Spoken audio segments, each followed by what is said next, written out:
Underscore. Recap of ARC2. With the mob boss Ekia dead, all seems well for Emma and her guardians. Especially with AJX's mysterious lieutenant revealing himself to be a human, one among an entire population of thousands of survivors, just outside of the massive slum city colony of Yegaishtown.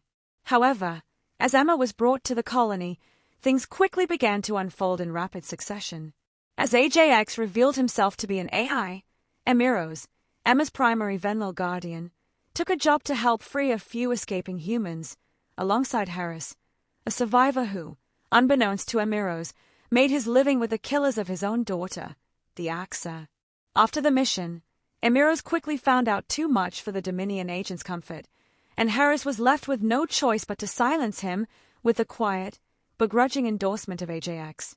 Following after, the Evus duties OKX, an empathy-devoid Krakatl working alongside a slowly spiraling Sovlin, discover the location of a colony, and an extermination battalion is swiftly formulated and sent to dispatch the humans from the planet's surface. It isn't long before a bloodbath ensues. Alex is killed in the opening volley of the Federation assault, and Evus sees more than he was meant to, and ends up taken out by the very AI that was supposed to be on his side, AJX. During the battle, Buise, the Kolshan hacker, is left with a few human-friendly aliens within the final colony. However, a Zerulean kid by the name of Yumo escapes, and, tasked with finding the cub before disaster strikes, he hacks into the security feed of the aptly named final colony to navigate his way through. Unbeknownst to him, this code inadvertently leaves blind spots in the vision of humanity's best defender, AJX. This rogue code is how Evus managed to escape AJX's purview, long enough to unfortunately become trouble for the secretly hostile AI. And as such, Buise is left to blame for their friend's untimely demise, with a real killer easily shifting the blame. Meanwhile, Ragtag, our Krakatl former criminal entrepreneur, attends the funeral of the deceased mob boss Ekia, the closest thing the bird had to a father figure, and the man that Ragtag murdered with his own talons. Surprisingly, while saying a conflicted goodbye to the monster who mentored him, Ragtag ran into the man who could be considered his grandfather, Ekibos, the father of Ekia.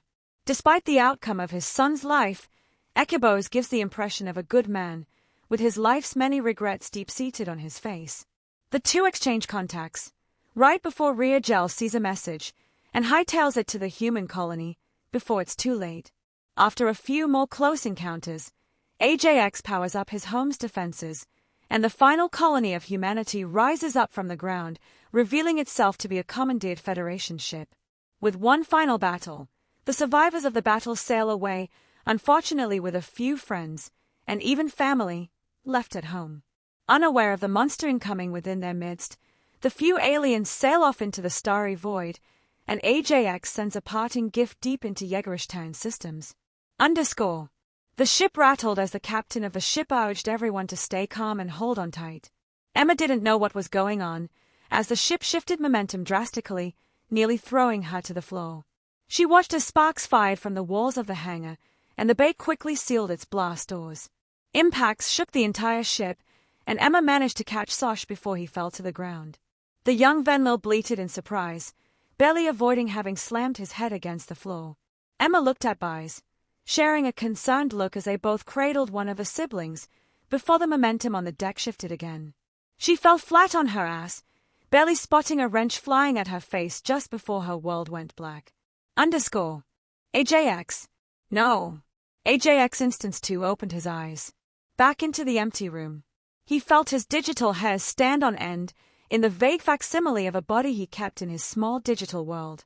Random processes on the hijacked servers flitted by, forming the walls of his prison once more as he carefully analyzed the city before him. The message was held carefully in his hands, but out of a strange curiosity, he looked at the news first. A quilled reporter appeared on screen, and a quick analysis of her body language on the first frame displayed muted trepidation and a more forward relief. Instance 2 carefully allowed the video to play, slowing himself down to match the speed of her words. Ocketed out of the ground, taking the human in dash. We are not an infestation. He mutely screamed.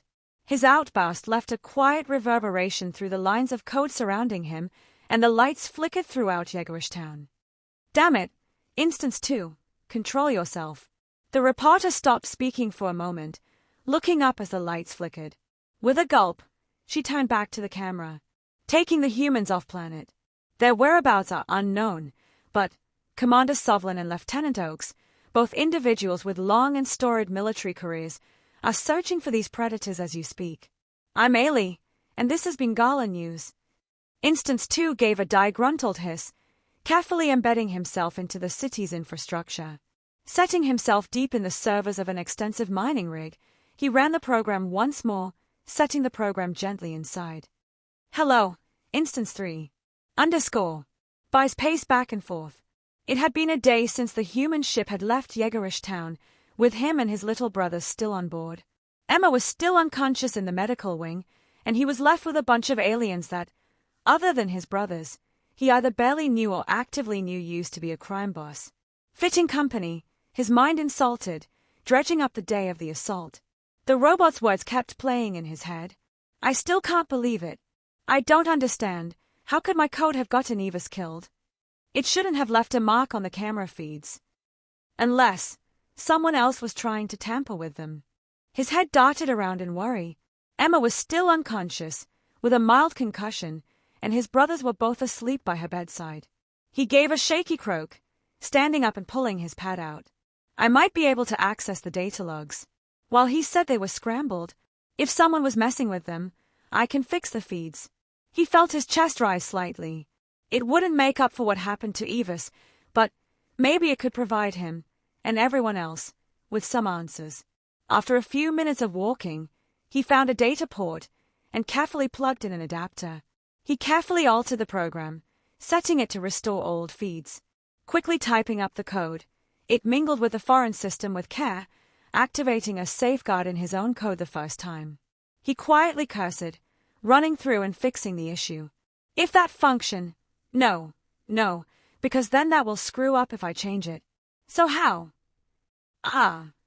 With a happy ribbit, he threw in another function to the code, and the scrambled feeds from that night quickly fixed themselves. Now, to find Evus, he wondered aloud, watching as AJX appeared on screen. Why would this have been scrambled?